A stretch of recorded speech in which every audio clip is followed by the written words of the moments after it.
Olá, boa noite, boa tarde ou bom dia, dependendo do horário que você vai estar assistindo este vídeo. Eu sou o professor Dark, né? Tenho graduações em Letras Inglesa, Pedagogia e também Letras Português.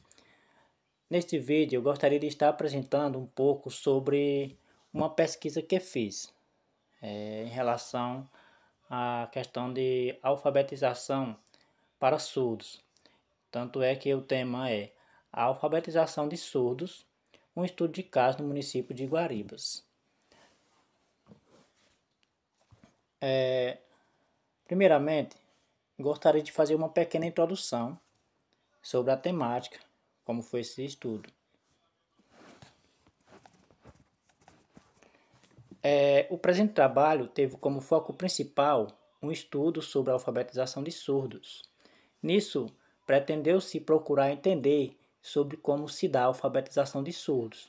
Para tanto, o estudo se deu em fase de pesquisas bibliográficas e de estudo de caso.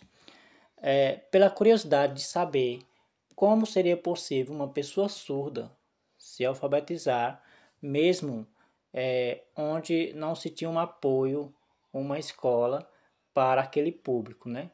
Devido a essa curiosidade que percebi em algumas pessoas que eu conheci, então eu decidi fazer essa pesquisa. E não bastando apenas na pesquisa a pesquisa bibliográfica, também, claro, fiz essa pesquisa de campo que considerei um estudo de caso, certo?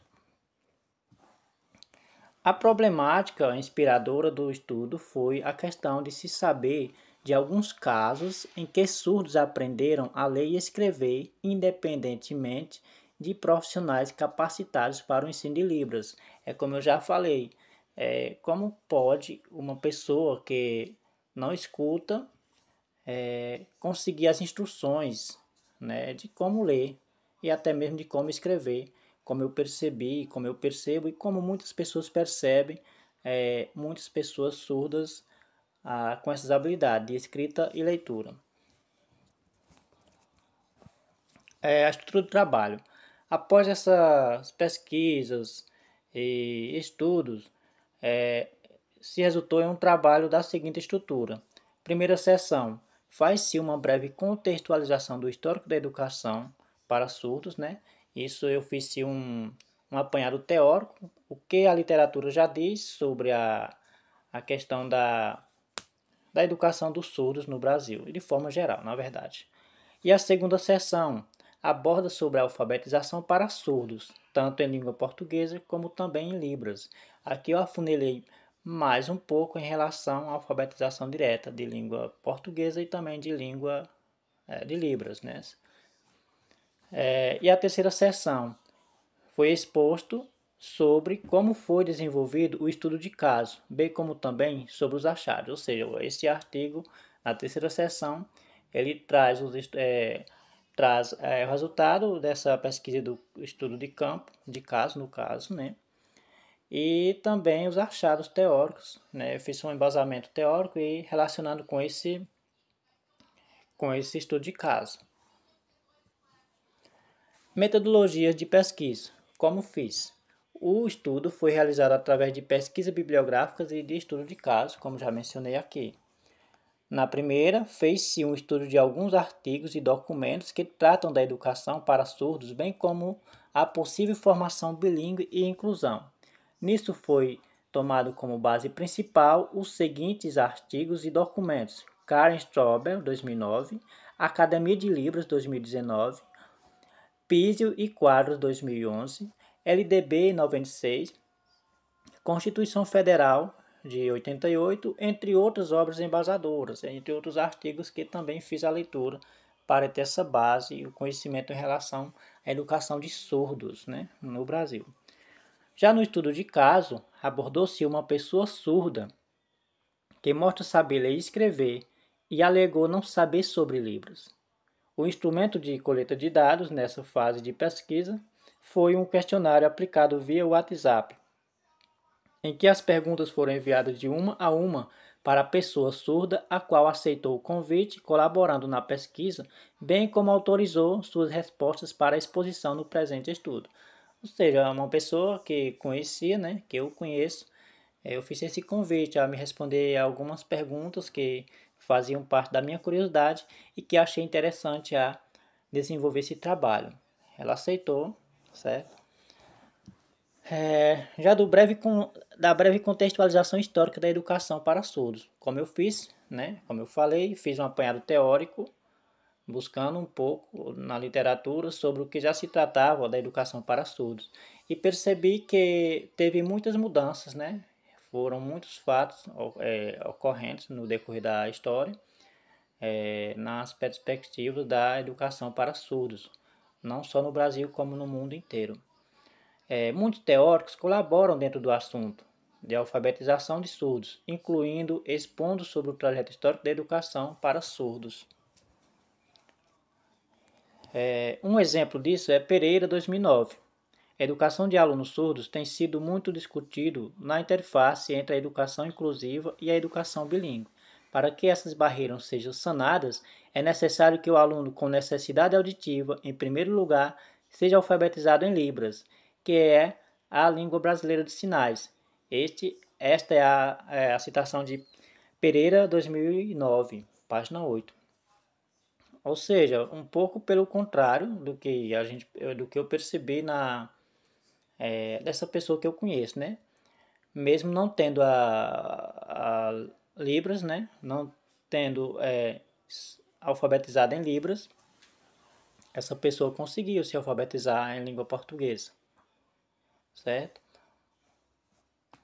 SAR 2009. O povo surdo é grupo de sujeitos surdos que tem costumes, história, tradições em comuns e pertencentes às mesmas peculiaridades, ou seja, constrói sua concepção de mundo através da visão. SAR 2009, não paginado.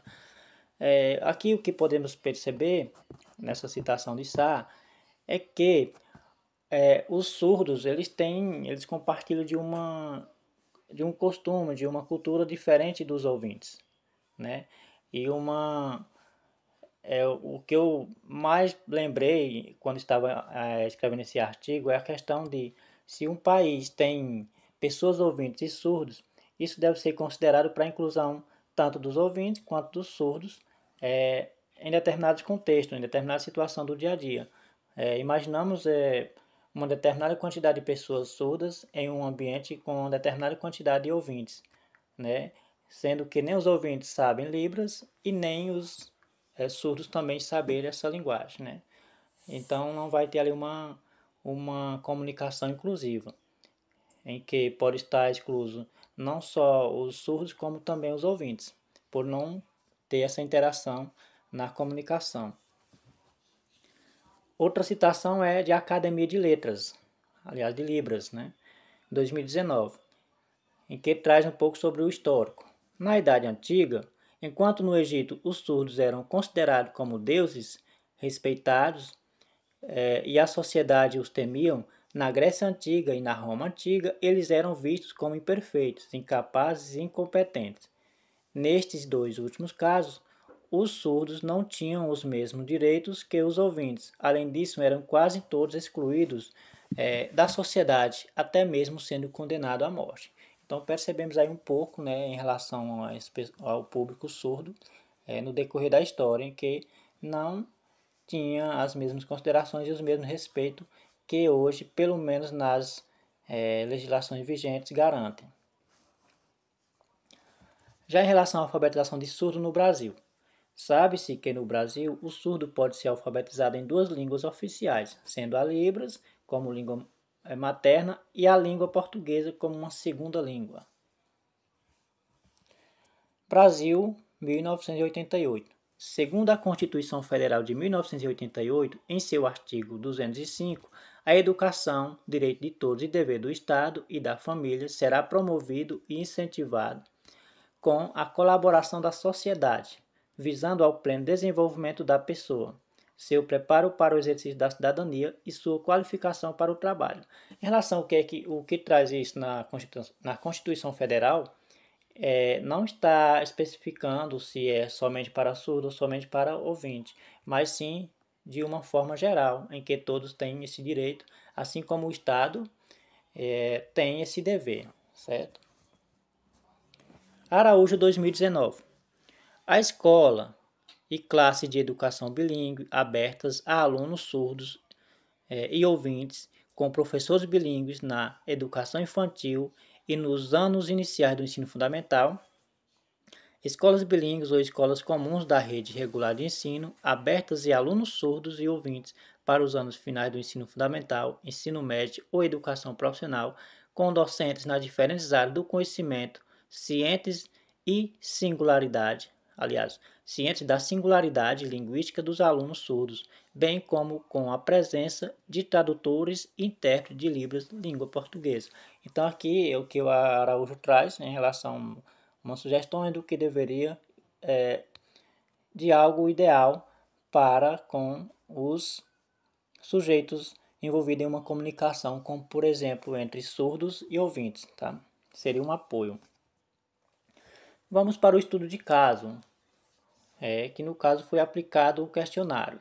Foi aplicado um questionário com perguntas sobre a experiência da pessoa surda quanto sua vida acadêmica e dificuldades em escolas públicas que não ofereciam o ensino de Libras.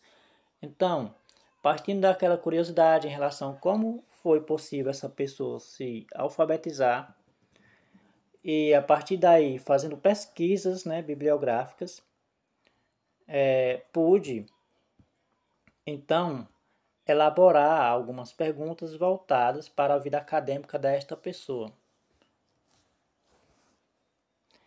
Considerações finais.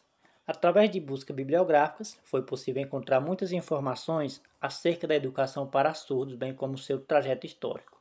Já no estudo de caso, foi possível se obter informações que comprovam o que já se tem na literatura surda, Ou seja, fazendo uma socialização entre o que já consta na literatura, com o que realmente eu percebi, com o que realmente eu encontrei no resultado do estudo de caso, muitas coisas se comprovaram, Em relação à questão, por exemplo, da cultura desse público-alvo dos surdos, que eles não têm aquela cultura de comunicação como os ouvintes, Eles, as percepções deles estão mais pela questão da visão. Como ela mesma, em uma pergunta, respondeu que só se comunicaria mais na questão do senão, como dizem aqui. Principalmente com os pais, Eles se entendem melhor do convívio familiar. Nisso pode-se chegar à conclusão de que todos os surdos podem ser alfabetizados, não somente na sua língua materna, Libras, mas também uma segunda língua, podendo ser em língua portuguesa ou outras que forem do seu interesse. De acordo com os fatos ou com as respostas que a pessoa surda me passou, eu cheguei a essa conclusão de que é possível a pessoa se alfabetizar na língua materna, que no caso seria Libras, e também em uma segunda língua, a língua, no caso, língua portuguesa. Através do estudo de caso, ainda se pode comprovar que é possível a formação bilíngue, tanto dos surdos como dos ouvintes, principalmente quando se tiver nas escolas brasileiras professores e outros profissionais capacitados para a educação de surdos e ouvintes, sem precisar ter a distinção dessas duas culturas. Ou seja, como eu falei, se um surdo foi capaz de aprender a ler e escrever, mesmo sem um apoio, mesmo sem uma escola que oferecia essa estrutura para ele, imagina a gente tendo escolas preparadas para isso, como já é garantido por lei, certo? Acredito que teria mais sucesso. Com isso, pode-se chegar à reflexão de que, para se ter uma nação bilíngue de acordo com as necessidades, no caso, a comunicação entre diferentes culturas, como é o caso do Brasil, deve-se uma educação multicultural para todos. Ou seja, se temos neste país ouvintes e surdos, então todos devem falar as línguas que cada um necessita para uma melhor comunicação e efetiva inclusão. Neste caso, como sabemos, o nosso país tem a diversidade de culturas. E como estamos falando aqui de culturas surdas e culturas ouvintes, que se subdividem em outras várias, e realmente é preciso precisa de algo para que haja uma comunicação efetiva e não só no contexto da comunicação, mas uma inclusão de forma geral. É preciso que isso fosse considerado, né, devido a essa diversidade, que isso fosse considerado como, por exemplo, a prática da inclusão na escola, por exemplo. Não ter apenas nas legislações, como também a cobrança pela sociedade em relação aos direitos dos surdos, né, para a inclusão no contexto escolar e também, por conseguinte, o contexto social. Pois sabendo que a escola é um ponto primordial para a inclusão também na sociedade, né? Não só na escola, como também na sociedade. Então aqui temos algumas referências, né? Referências bibliográficas, das quais a gente consultou para o referido trabalho. E é basicamente isso, eu trouxe um pouco de forma resumida em relação a essa pesquisa. Né? Muitos poderão ter acesso ao trabalho que chama o artigo científico e terá uma melhor clareza em relação ao que foi dito aqui, certo? E é isso aí, pessoal.